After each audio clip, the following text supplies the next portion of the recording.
So I'm here with Ashley Spring, or Ashmatic. How are you doing today? Yeah, really good, really energetic, really buzzed to be here and excited. Now, Ashley, where were you? UKBFF Championship recently? How did it go? Where did you come? Yeah, I came fifth, so I made the top 6 in the UK, and I was really happy with that result. That's sensational. So, what I want to know, I think what people at home want to know, as I see the photos of your body, it's amazing. What does it take to get a body like that? What's it sort of putting in week to week? To be fair, I think it is consistency. I've been doing exercise. I've been exercising for years now, so for me, it's not really a chore. It's more of a lifestyle. As cliche as it sounds, but what really changed for me, what was different, was the nutritional side of things. I've always fairly been lean and been quite active, but when it came to food, I was kind of ignorant. Like, I do all these exercises, so I don't need to change the way I diet. I'm already lean, And so for me, that was the biggest change, definitely. Right. What does it sort of take on a day-to-day basis to obviously get that body and definitely maintain it? Well, first of all, I think a lot of people slip up, and it's the small things that make the difference.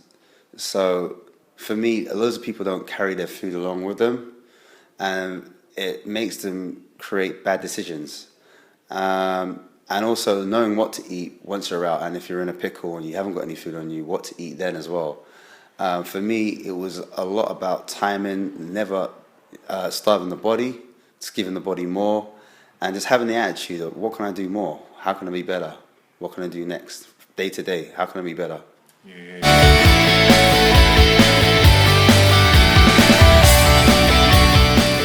So obviously, there's probably a big difference between bulking, putting on size, or losing body fat. And people watching this will either probably be wanting to gain size or lose weight. What's the sort of main differences you found in your own personal routine between the two?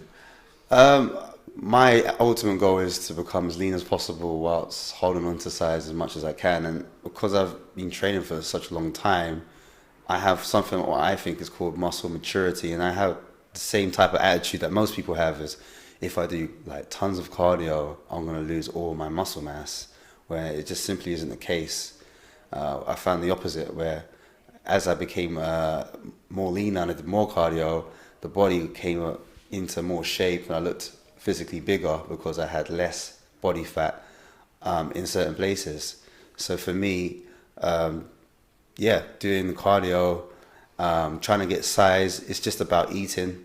A lot of people don't eat enough, so they're not feeding their muscles. And a lot of people are not recovering as well. So people don't recover fast enough, so they're not back in the gym quick enough as well. A lot of people make the excuses, I can't find the time. There's always time. There's 24 hours in a day. We sleep for about 8 of them. We work for another 8. That's 16 hours. You still have another, 8 hours to play with. What are you doing in those 8 hours? Mm-hmm. So for me, it's all about time management. And you're only in the gym. You only need to be in the gym for 45 minutes, if not an hour. Do you know? Is that how long your sessions are? 45 minutes? Yeah. Sometimes my sessions, if I'm being honest, because I was going to that, next level, I was trying to accelerate my results. I would stay a little bit longer. It's because I had a certain result I needed to get. So I would push over sometimes, and sometimes I'd be under. So it would vary. There's no correct answer, and everyone's body is different. There's so much science out there that people's results aren't what they should be because they're following what someone else's protocol could be. Right. What would you say is the one most important thing for, say, gaining muscle, and one most important thing for losing body fat? So for gaining muscle, there's a whole argument of volume against resistance, heavy weight. My thing is, you have to execute the muscle, the movement, the correct movement. I'm not knocking online coaching. I think it's a good thing. It's helping people get fitter and healthier. But for some people, I think online coaches, and a lot of them do, is you have to have that one-to-one meeting where you're going through technique. I think the way you hit the muscle can change the physique drastically. Mm-hmm. When it comes to cutting, for me personally, my body's always responded to cardio. So I like to do the best of both. I do a bit of cardio and I do conditioning through weights as well. So I don't discount anything. I like to do conditioning through resistance workouts, but I also do a bit of cardio as well, whether that be morning or later on in the day. So, yeah.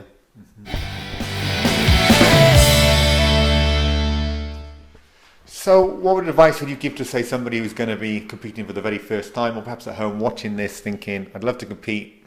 What would you sort of give as advice? My advice would be get a coach. Like I said, I've been training for years. I was training at my own pace. I had never trained at someone else's pace, and someone has actually been there and done it. It's very important to get someone that's been there and done it. I think they're going to just take you to that next level. And if it's your first time stepping on stage, they're going to see something that you can't. That's the reason why you get a coach, is to improve what you already have, to take you to the next level. And it's all about weaknesses. That's what I've learned. When you jump on stage, it's not the guy that has, the most muscle mass, or the biggest guy, the most lean guy. It's all about the total package. So the person with the least weaknesses, and stage presence is very important, and posing as well, presenting yourself in a certain way that that meets the requirement for the federation. That's what's going to get you the result that you need. So if it's your first time, find a posing coach. If not, find a coach that does both. He does your training, your diet, and they do your posing routine as well. What do you find surprised you when you started training with a coach? As you said, you were trained on your own forever. What sort of happened? I thought I trained intensely, but I just took it to another level. So my version of intense and their version of intense was two different things, and that's always going to be a case when you go to someone that's either been there and done it and knows what it takes, is that the intensity changes. And my thing, when I was that small guy, I was trying to get big, so I was always lifting heavy, and my rest would be a bit longer than it should be, because it's at the end of the day, you don't want to be out of your comfort zone, and someone would take you out of your comfort zone, which means shorter rest. So I'll be dying, and even though I was dying, they would push me to that next level. I'd have to keep on going, keep pushing, and that's what it takes to get out of the comfort zone, do something different, and that's the only way your body's going to change. It's not going to change by doing the same things. It's going to change by doing things differently. Yeah, right.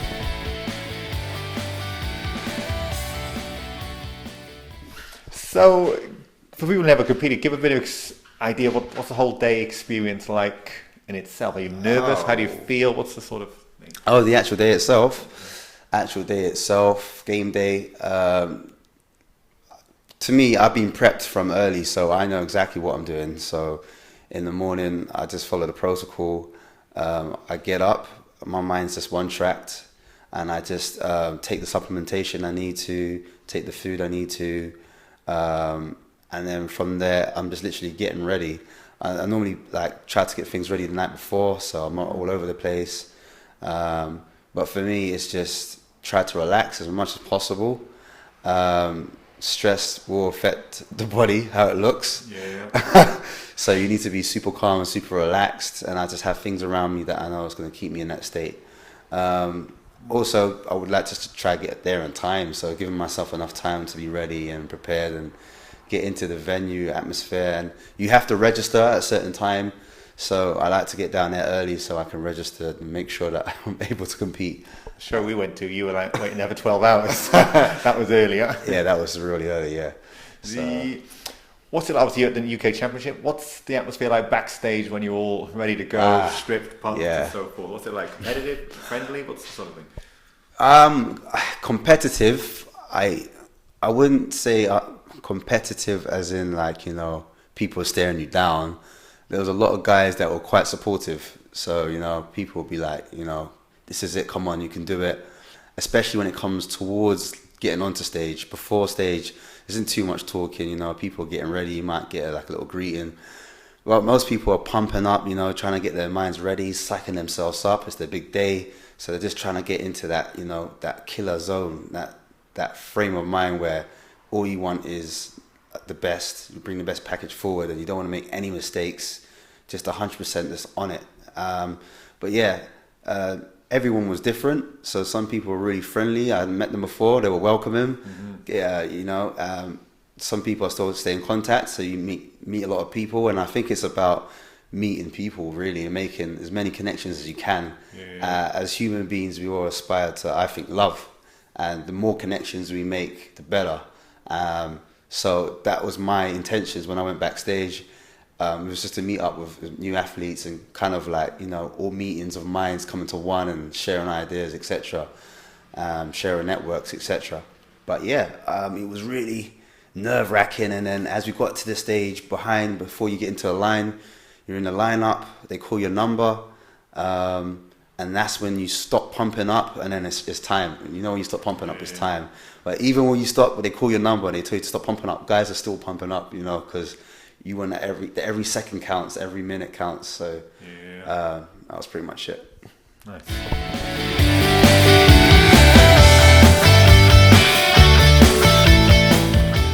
So, what would you give advice to say to the normal person at home? So everybody doesn't want to compete, just wants, you know, lose a stone, whatever. What sort of advice would you give to them? My whole thing is, like I've said it a few times, consistency. So, and for consistency to happen, I believe it's not just a behavioral thing. People think, oh, if you have the right behaviors, then hopefully, you know, that will change your body. And some people say, oh, you know, it's motivation. I have motivation, then my body would change. But a lot of people start the year with motivation, and then 2-3 weeks down the line, they can't find that motivation. Why is that? So my whole thing is almost enjoying the process, because it's a process at the end of the day. And if you can't enjoy what you're doing, then you're gonna find it like more like work, and work's not enjoyable, and you only do things that you love. So if it's a career that you love, you won't wake up in the morning and think, oh, it's a Monday. You'll jump out of bed, you're excited, you can't wait to go. So it has to be that type of mentality. It has to be that you're coming from that side of things. And I think that it's a lot to do with what goes in your head. The conversation we have in our own heads sometimes are negative. So they're saying everything, what not to do, like, oh, how can we get out of this? How can we not do it? And there's so many distractions, like work comes into your head. You might have family situations going on, personal endeavors. You might have, some people are not from this country, so their visa might be running out. So they've got that to deal with. Some people's jobs are under threat. So there's a lot of things to go on. Like some people's actual health is getting in the way and they know they should be getting onto it. Some people are just depressed from all of these factors all coming together. So you feel if they find an enjoyable way to exercise, that's a solution? An enjoyable way to exercise, fall in love with the process, keep thoughts positive. So the negative thoughts, keep the thoughts positive. And it's easy for me to say, everyone gets negative thoughts from day to day. But if you can really get a hold of your thoughts, then that's going to change your feelings, which is your emotions. And your emotions make up your behaviors. The behaviors make up your personality. Your personality is who you are effectively, and that's what people are attracted to. What about in regards to, say, food? Food's going to affect the way you you feel 100%. It's going to release energy into your brain. Your brain's going to have different pathways. So you're going to think differently. You're going to be open-minded. You're going to be mindful for other people as well. So again, that's going to attract the right type of people. You're going to feel your actual self-image is going to improve because your quality of skin, the eyes, your teeth, your hair, that's all going to glow. People are going to oh, there's something different about this guy. I like him and he looks really healthy. And even vitality, like you're going to have another 5 years added on. Some people are taking stuff which takes 5 years off their life, but if you're eating the right foods, you're going to have 5 years onto your life. So right foods, everything. If you want to put muscle on, you need to eat the right foods. If you want to burn fat, you need to eat the right types of foods as well. So it's all about health. Really is your wealth. You look after yourself, and you focus on what you put in your body. You won't have to work as hard. I know, like it sounds cliche that 70% of it is nutrition, but it's the truth. You work hard on that side of the things. And then exercise is going to be it's going to be the icing on the cake. Yeah, great.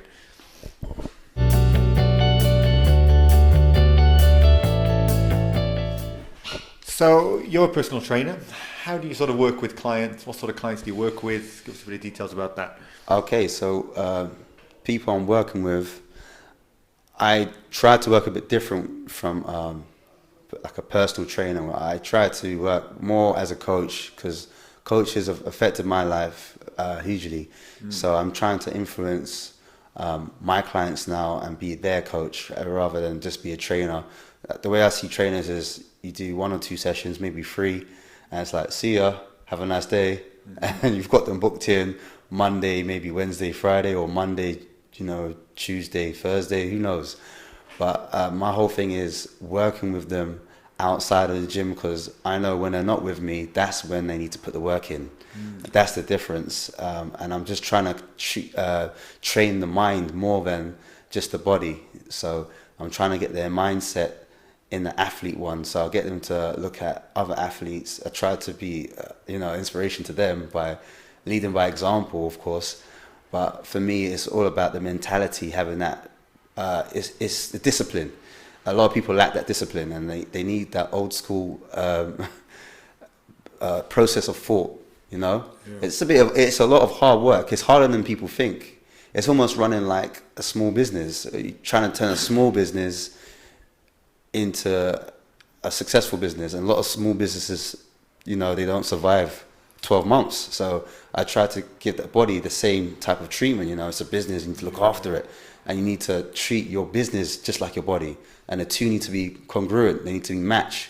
Your personal life needs to match your work life. It needs to marry together, and so does your fitness. You can't be a boss in the boardroom and be flabby outside. It doesn't work. How can you be energetic and give a good presentation, but then you feel like rubbish? Like, it doesn't make sense. So I want people to fire on both sides. So when someone's on board with you, it's about much more than the session. You're saying it's about not 20%, but something like that. Yeah, or basically. So I'll look after the nutrition. I always work with people's food, because I know that's a big part of people, why they fail and what stops them from coming in, and that helps negative feelings come in when you're eating foods that, by 5:30 you're craving foods that, you shouldn't be. Why is that? Why are you craving foods at 5:30? Why are you feeling sluggish by 3 o'clock? There must be a reason. There must be. Why are you suffering from, you can't sleep. You can't sleep at night. All of a sudden you can't sleep at night. The next day you've got low energy. Before you know it, you've got depression. Or you just can't get things done. You just can't execute something. You just can't get it done. You're meant to be doing something, but it's gone to the back of your mind now, and you're just back on things where there's loads of distractions. Like, I know people that they're on social media 24/7. They're not actually doing their work. They're just on social media. So for me, it's just a whole lifestyle change. But just what is it? What is it that they're avoiding, and trying to get to the root cause of it? Not prescribing a drug. Like a doctor would say, yeah, take this, and your headache will go away. Take this, and you won't get heartburn, and medical things that could be fixed with simple solutions. Things that people have been avoiding for a lot of the time.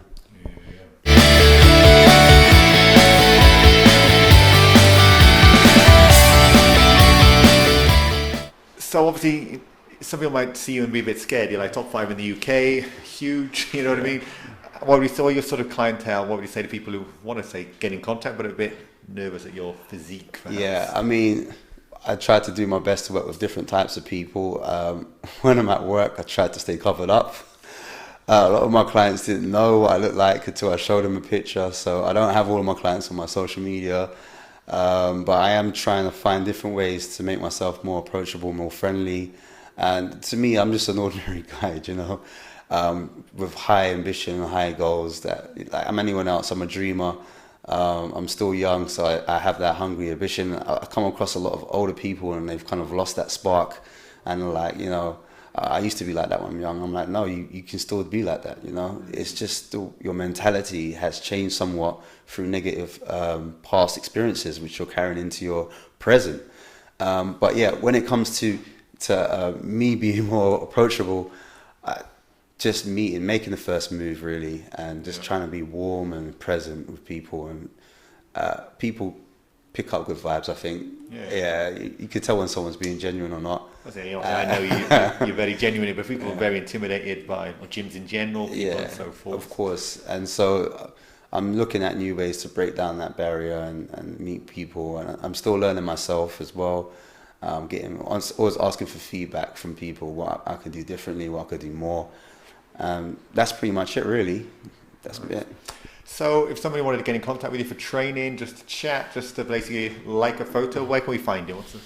So I'm on Facebook. You can send me a direct message on Facebook at Ashley Ashmatic. So Ashley is ASHLEY. Ashmatic is ASHMATIC. And I'm also on Instagram, which is Ashmatic007.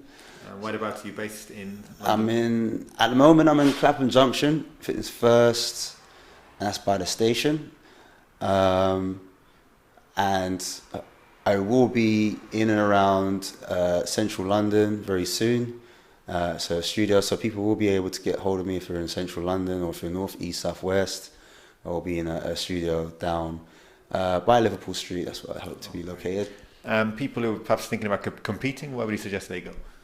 Yorky's Gym. That's where I'm based as well. Yorky's Gym, Tooting, southwest London.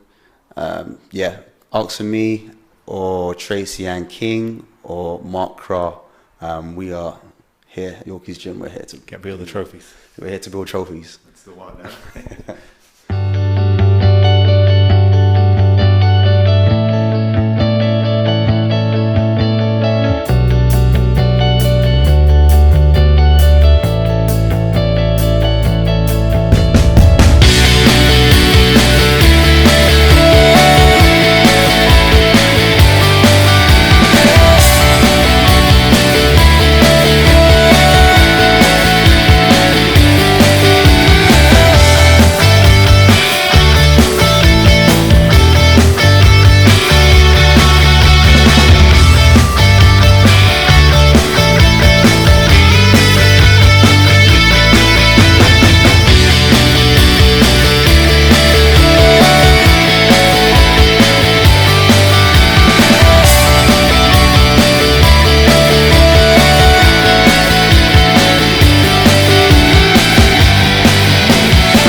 So if you like this video, please be sure to click the link below and subscribe. I'll be interviewing people from fitness models to medical doctors, from successful body transformations to the top experts. All can be followed by just clicking the link below.